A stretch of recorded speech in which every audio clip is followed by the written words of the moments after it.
Isn't it funny?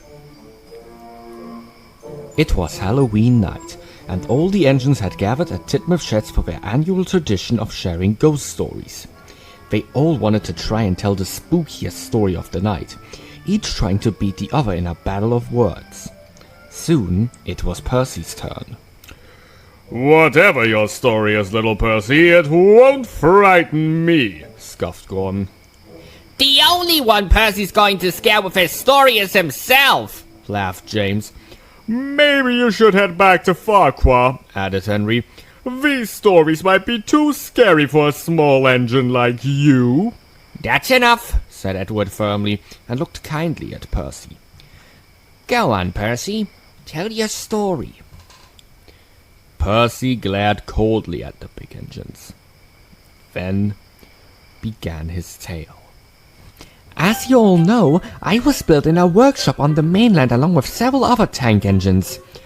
One day, an unfamiliar purple engine rolled into the workshop, and the manager climbed out of his cab. "Everyone, this is Charlie. He's going to be a permanent shunter here, so I hope you all will make him feel welcome." "Oh, yes, sir," we all replied, and the manager walked away. "Howdy, fellas," said Charlie. "You all want to hear a joke?" Before we could say anything, Charlie began his joke. "What is a snowman's favorite food? Iceburgers!" Charlie laughed and laughed at his joke, but we were all puzzled. "Isn't it funny?" said Charlie, still giggling to himself. "What's a snowman?" asked one of the engines. "I've never heard of an iceberger before," added another. "You call yourself a comedian?" said a third. "Maybe get some better material first." But Charlie just kept laughing. Whenever Charlie shunted trucks in the yard, he would practice his routine with them.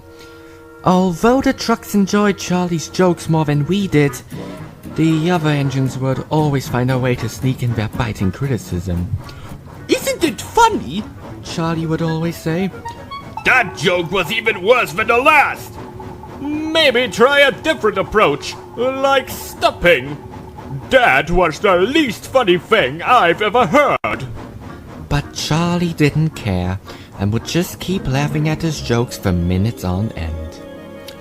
Sometimes Charlie would even laugh so hard that he'd forget to pay attention to his work.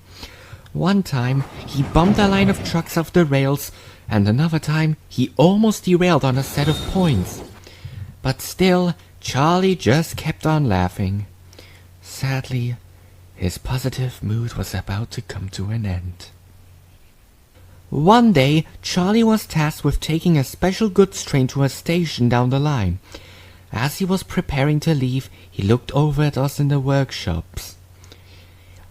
"Hey fellas, what do you call an engine who's hit rock bottom? A train wreck!" As usual, we all groaned at Charlie's joke, but he just gulped at his wit as he puffed away. As Charlie approached the station, he was still laughing at his joke. He was so distracted that he didn't notice the level crossing ahead, or the car stuck on it. Charlie struck the car with full force.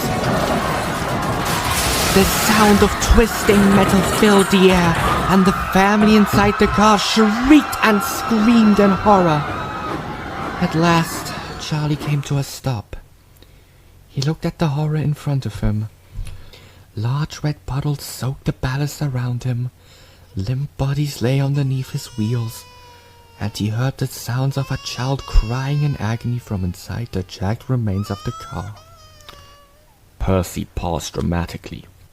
Something changed inside Charlie that day. Something snapped.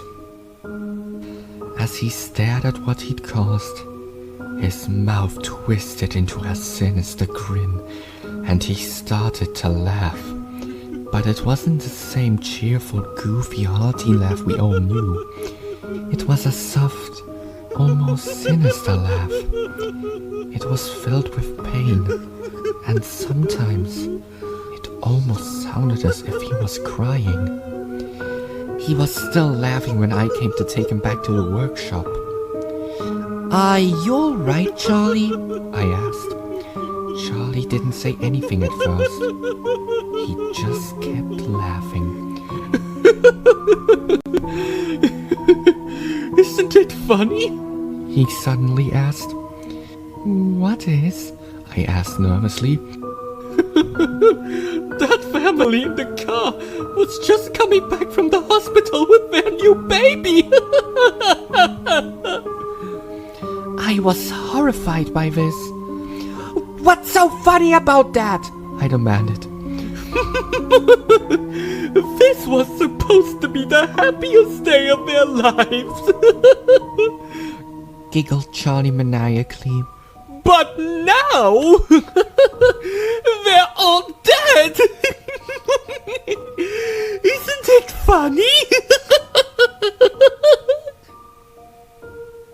I chose to say nothing more as I dragged Charlie home. He laughed all the way back to the workshop, where the manager was waiting. What do you have to say for yourself? He demanded crossly. Charlie tried to hold back his laughter. Those people were cut up like sausages when they slipped under my wheels. Sausages! Isn't it funny? The manager's stern expression turned to one of fear as he watched Charlie cackle hysterically while blood dripped from his wheels. I was ordered to shunt Charlie into a siding out of the way until the manager decided what to do with him. But even across the yard, we could all still hear Charlie's laughter. His jokes became much more grim, and the trucks no longer enjoyed Charlie's company. Hey, you trucks. What's the difference between you and the pile of firewood? You're much more fun to listen to when you're set ablaze! The trucks would only look away meekly as Charlie's blood-curdling giggles crept into their minds. But even at night, the laughter never stopped. Charlie's cackle echoed across the workshop, haunting us in our sleep. Eventually, the manager decided to have Charlie cut up for scrap, as no one would buy him, and he kept scaring away any potential buyers for us. I was given the task of shunting Charlie to the scrap yards. The manager rode in my cab. Charlie just kept on laughing. When we arrived, I shunted Charlie into a siding, while the manager explained just what was happening. You've caused me a lot of troubles these past few months. He said firmly. This is all you're good for now. Any last words? Charlie looked down at the manager, still giggling hysterically.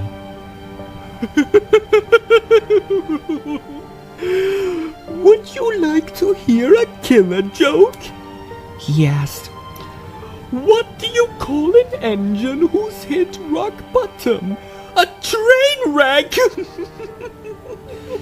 Charlie laughed quietly before grinning at the manager. Isn't it funny? He muttered. What is? Asked the manager.